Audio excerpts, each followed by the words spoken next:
My name is Nick, last name is Nika. One of the owners over here at 3D HQ, and what we do is we basically bring imagination to life. So if you think it, we can create it and print it.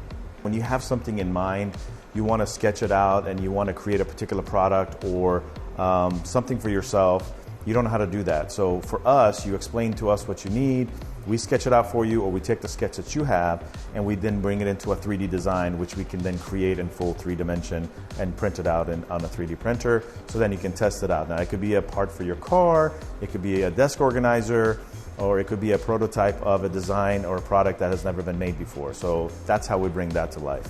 Other than that, we have a time machine which is back there, and we freeze the little moments in time. Freezing that moment in time is us being able to scan humans and pets, creating a 3D file of that human or pet, and then printing it in full color. So then you have like little mini figurine of that scan.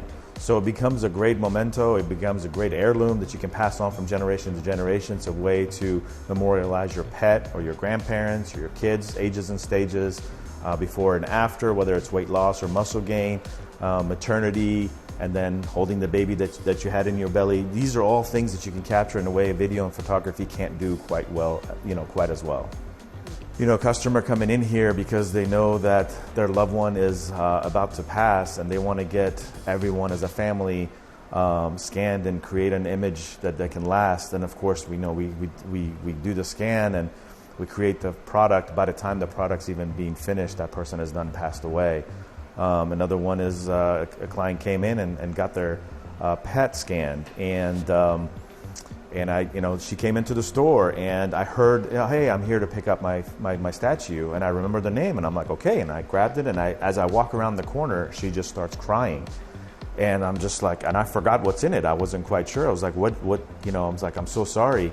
Her pet had passed away since the scan had happened, so now she has this thing that she didn't otherwise know she needed. Because things happen unexpectedly. Where we shine is, you have a great idea, we can bring that exact idea into reality by doing rapid prototyping, give you a functional prototype so you can see what you have. But then in the process, we're there to help innovate and make it even better, because we know what's possible in our world, even though the consumer may not. When people say think outside the box, that's where we live. We're not, everybody else can do what's inside the box, but sometimes you just don't know what's out here. So when somebody comes up to us for an idea, we just can't help but to think of how we can improve it and be creative about it.